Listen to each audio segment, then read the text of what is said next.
In this video, we will be talking about the common functions of problem behavior. They are tangible, attention, escape, and sensory. Let's take a look at each function and talk about some of the potential strategies. The first function we will be looking at is tangible. Tangibles are any items or activities the individual wants access to. They can be food, toys, playground, money, or TV.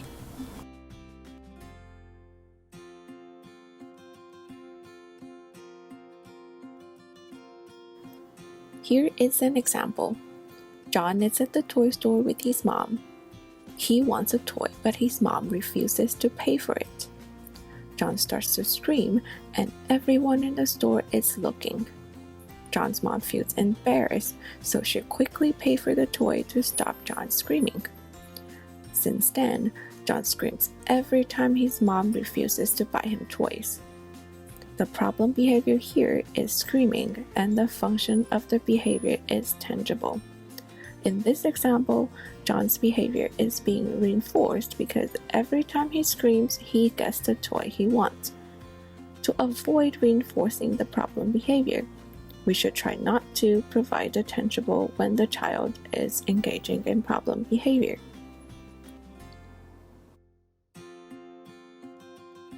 John's mom can try other strategies, including providing a transition activity or object, offering other choices, increasing accessibility, or teaching a more appropriate way to request for the item or activity.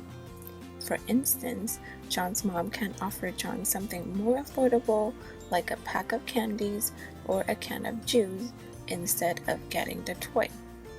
Prior to going to the store, she can also let John bring a toy from home and clearly states that she will not be purchasing toys today. Setting clear rules and being consistent with what we said can avoid reinforcing the problem behavior and teach the child what to expect. Next, let's look at problem behavior maintained by attention. Attention can be any forms of social interaction, positive or negative. Phrases like good job and awesome are considered attention. Scoldings like no and stop can also be considered as attention. Let's look at this example. Sarah is playing with toys by herself in her room. All of a sudden, she makes a loud noise by throwing her toys across the room. Her mom immediately comes to her room to check on her.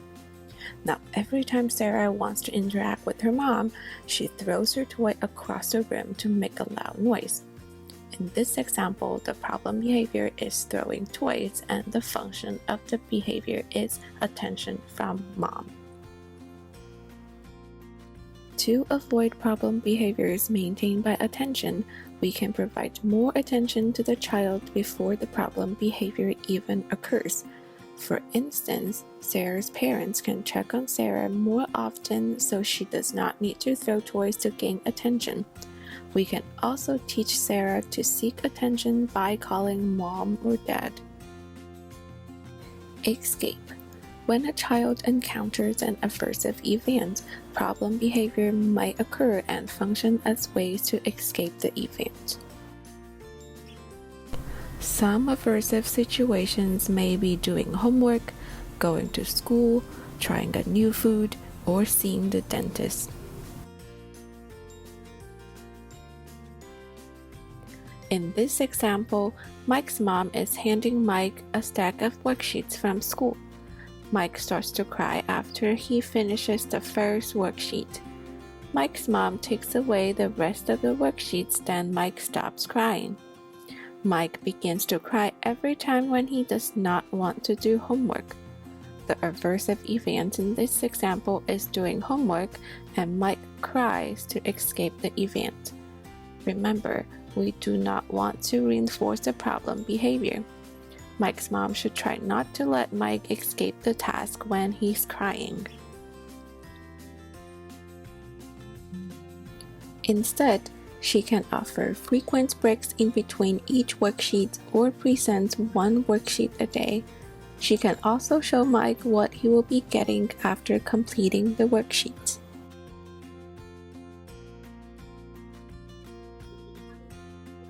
The last function we will be looking at is sensory, which is defined as the access to sensory stimulation that makes the individual feel good without any social mediation. Meaning, even if no one is around, you may still engage in this behavior simply because it makes you feel good. Examples are scratching an itch, eating food when you're hungry, turning on the fan when it's hot, or taking pain relievers when you have a headache. Let's look at this example. Gary is very sensitive to temperature and he likes to take off his shirt whenever he feels hot, even when he is in public. Problem behaviors maintained by sensory may be difficult to detect and address because we cannot see the internal sensation the child is feeling. However, we can teach the child to engage in an alternative behavior, or show them when or where it's appropriate to engage in the behavior. Let's take Gary's example. He often takes off his shirt when it's hot. We can teach him to bring a portable fan with him. We can also tell him that it is okay to take off his shirt when in the bathroom or bedroom, but not in public.